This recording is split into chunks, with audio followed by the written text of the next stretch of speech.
This unit is a scale model of an LHD, and the scale models are they're done in proportion so that we can understand exactly how they would work. Everything you see on board here can be brought off the machine and fit onto machines in the field.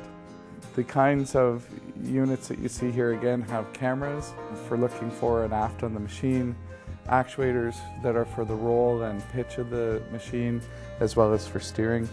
This has a Wi-Fi network system that allows you to run the machine in teleoperated mode. Internal to this particular unit are batteries with special power conditioning software that allow you to run these systems that can go into the field on regular equipment. By teleoperating these kinds of robots, operators can sit on surface. Now, the operator sitting on surface isn't exposed to the hazardous environment underground. They're also not directly on board the machine and subject to the conditions of the machine. Some of these machines in mining situations can get extremely hot. Workers can get tired and not be able to run the machines. They can also go into very difficult situations where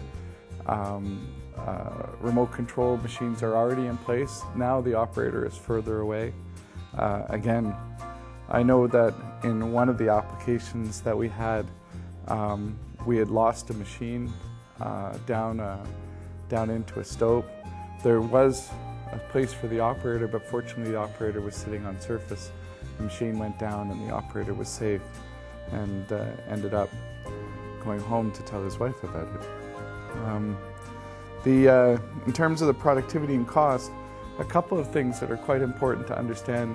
One is that when you teleoperate machines, travel time is a huge cost in the mining operation.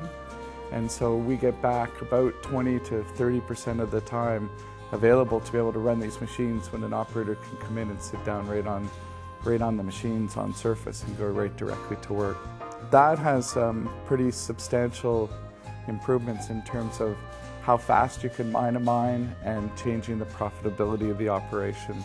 When you sit up on surface and run these machines and you get that 20% efficiency, now you're moving all your cash flow forward, and being able to get that money faster means you can invest it again and generate more wealth. By having only machines underground like this in teleoperation where the operators are sitting on surface, you can take a lot greater risk with the machines, and as a result you can reduce the engineering costs of the operation in terms of tunnel support and safety. You can change ventilation requirements because there aren't going to be any people in there and you just really need to ventilate for the machines themselves.